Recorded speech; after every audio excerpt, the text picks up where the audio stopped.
Iya, ini sangat luar biasa ya. Jadi sukses ekonomi adalah salah satu dari 4 sukses yang diinginkan oleh Gubernur Provinsi Papua dalam pelaksanaan terselenggaranya PON 20 ini. Saat ini dapat dilihat bagaimana penjual-penjual souvenir, kemudian pakaian, makanan, minuman, pelaku-pelaku UMKM kecil di 4 klaster ini sangat terasa dampaknya.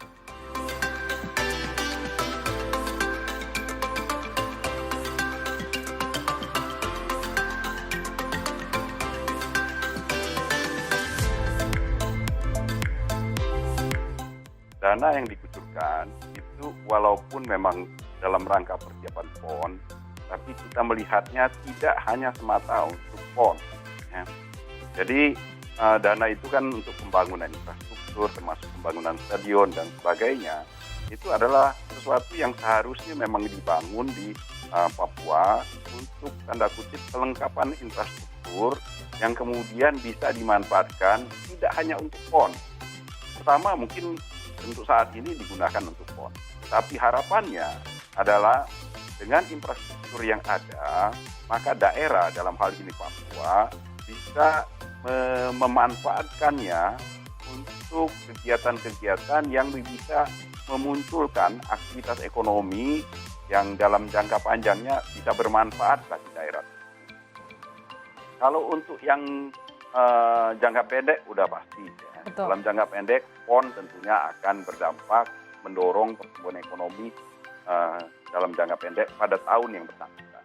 Tetapi bagaimana dia bisa berdampak jangka panjang akan sangat bergantung kepada kemampuan pemerintah daerah memanfaatkan yang seperti saya sampaikan tadi, memanfaatkan infrastruktur yang sudah terbangun untuk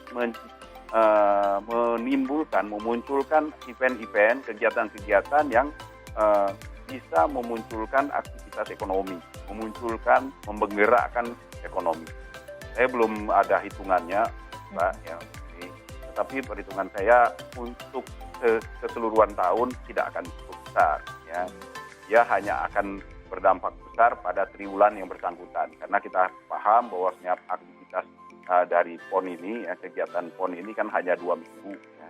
Dan itulah yang pusat atau benar-benar terfokus di sana semua aktivitas yang kemudian memunculkan aktivitas ekonomi dan kemudian menggerakkan pertumbuhan ekonomi.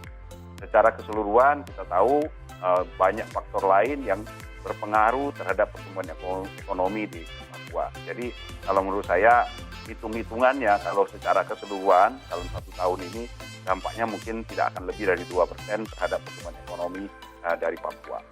Ya, yang pertama kita memang melihatnya satu ya, kalau menurut saya apa yang sudah dilakukan oleh pemerintah membangun semua kelengkapan infrastruktur di Papua tidak semata memang dari sisi ekonomi. Ya.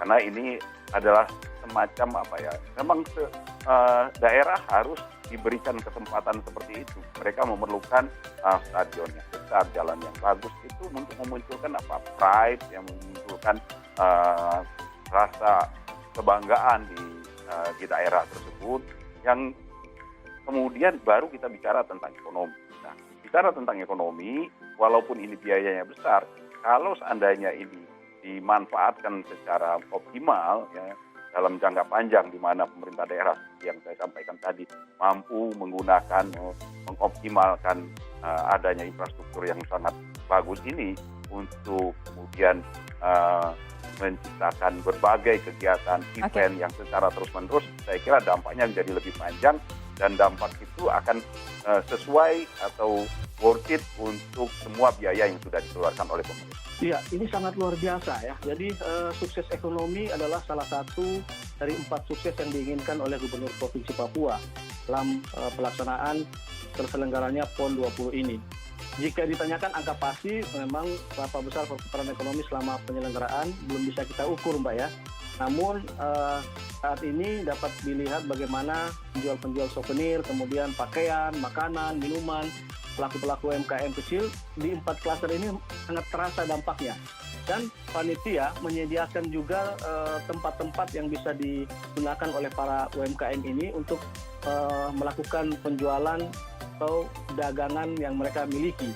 Nah, Oleh karena itu, saya lihat bahwa dengan dibangunnya sejumlah sarana olahraga bertaraf internasional ini juga memicu anak-anak muda Papua untuk kemudian bisa berkreasi, berinovasi dalam rangka menciptakan lapangan-lapangan kerja yang kemudian bisa membantu atau mengangkat nilai-nilai ekonomi yang ada di tengah-tengah masyarakat.